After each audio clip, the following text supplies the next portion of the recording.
බන්ධනාගාර අධිකාරිවරයෙක් ලිපියක් ලියනවා.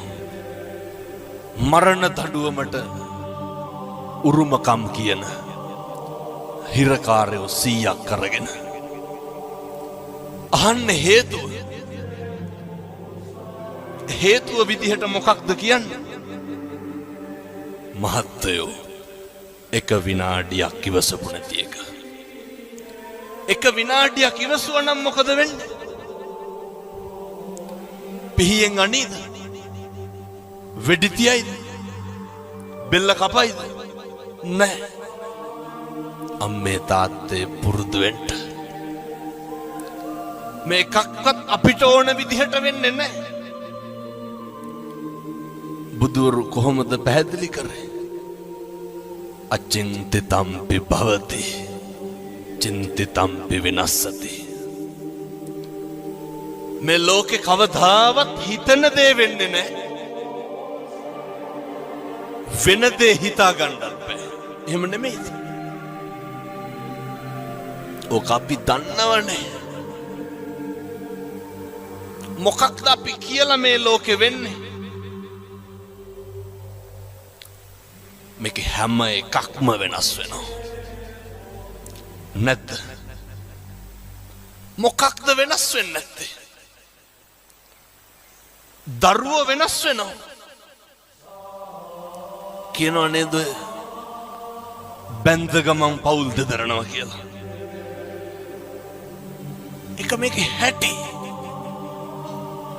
මේ ලෝකේ හැම එකක්ම වෙනස් වෙනවා නම් අපි නඩත්තු කරන අපේ ළඟම තියෙන වස්තුව මොකක්ද? අපේ ඇඟ, අපේ ශරීරය නේ.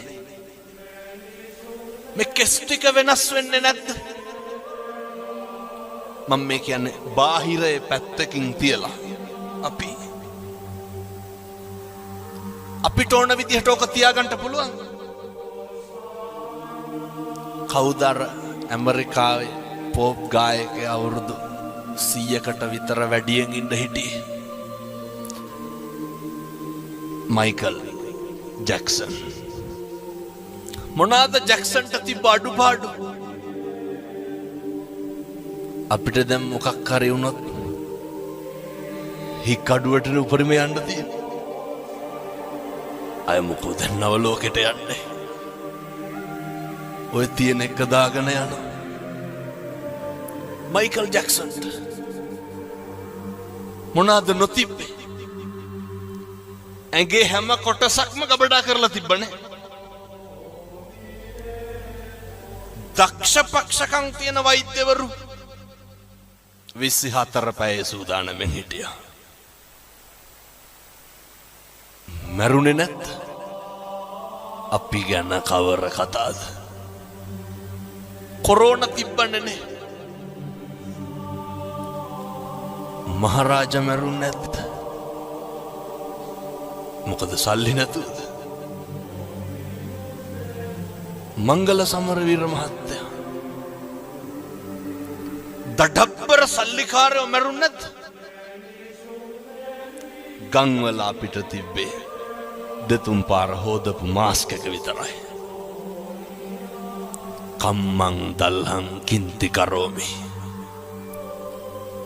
කර්මය දැඩි වුණාම හැම එකක්ම මේක වෙනස් වෙනවා. මතක තියාගන්න. දල්ල කඩි කාලා මිනිස්සු මැරෙනවා, නයි කාලා බේරෙනවා. එහෙමයි.